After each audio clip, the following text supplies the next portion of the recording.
we're going to do is we're going to reposition that one bone into the correct anatomic location. To do that, the first thing we need to do is, I've turned on the floor grid, so this is the x-axis, this is the z-axis, and we're looking straight down the y. We can see that the original Osirix model is tilted. So I want to straighten it up. So the first thing we'll do is we'll straighten it up along this axis. I'm going to draw my transform line, and holding down shift, drag it out, drag another line straight down here. I'm going to click in the center of this mark and rotate, and that will rotate along the axis of my transpose line. And what am I trying to line up? I'm not trying to line up this part over here because it's broken.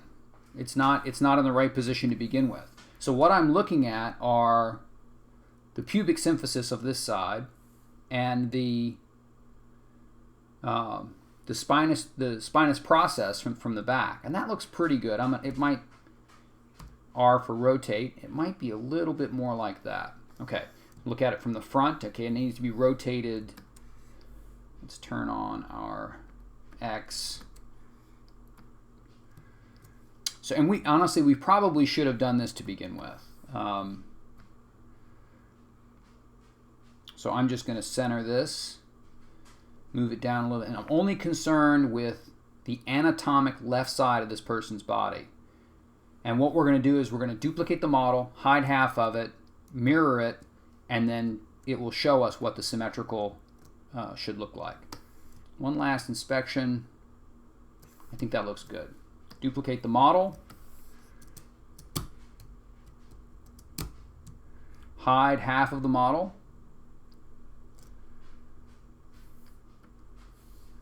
and because we have a copy below it, we can do delete hidden. So we're going to go through and do delete hidden, and then we're going to duplicate this half, and we're going to mirror it along the z-axis. See the z over there? We're going to mirror it along the z. So go under deformation, mirror, turn X off, whoops, turn Z on, and then hit mirror, and that's it. So that is where our model is supposed to be. That is what this person, this would be a great place to bring your subject matter expert in and get their opinion on what this thing looks like. So now I'm going to merge down, so I have one entire model. Merging and deleting subtools is a destructive process, just so you know. And I'm going to rename this idealized model. And all this is doing is providing a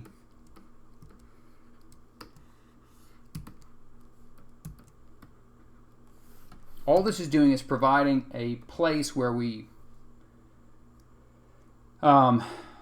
let's see here, turn our idealized model on. It's just allowing us to position this bone into where it should be anatomically, right? That's it. So, and I'm going to use a couple of tricks for this. One is I'm going to turn transparency on, and I guess I should give this model a little color so I can see it through the transparency. Turn ghost off. There we go. I don't know if that helps or not, but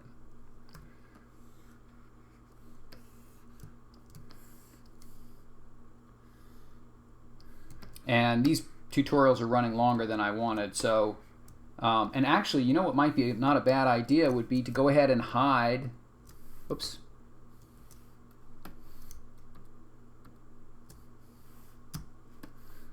the selection tool works better if you want to select and hide polygons. It works better with the square select rectangle button hidden.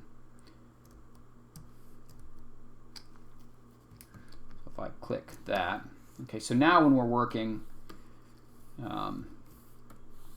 we can just see a little better. So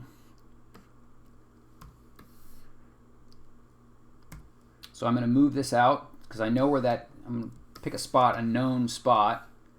So, and that's going to be the sacral spine.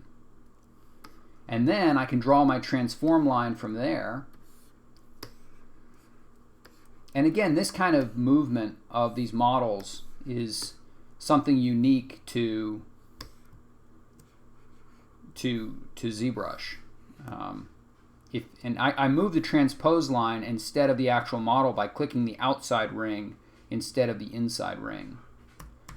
A lot of this stuff is so second nature, I apologize if it's confusing. If you want to download some really, really good paid tutorials, the ones by Mike Pavlovich I think are some of my favorites. He runs the company Eat3D, and they're just, it's exactly my kind of tutorial. They're a little helter-skelter, a little all over the place, but man, is he smart and just such a great ZBrush artist. He can really do it. So let's see here. I'm just moving this into position, and it doesn't have to be precise, but it should be pretty close. And if you spend some time doing this, I think you'll you know, this is the kind of thing where you can take some time and make a really great model. Make sure you're on the rotate tool and not the move tool. You have to be careful, obviously. Turn transparency back on. Yeah, maybe move it back a little bit like that. We're getting close though, you know?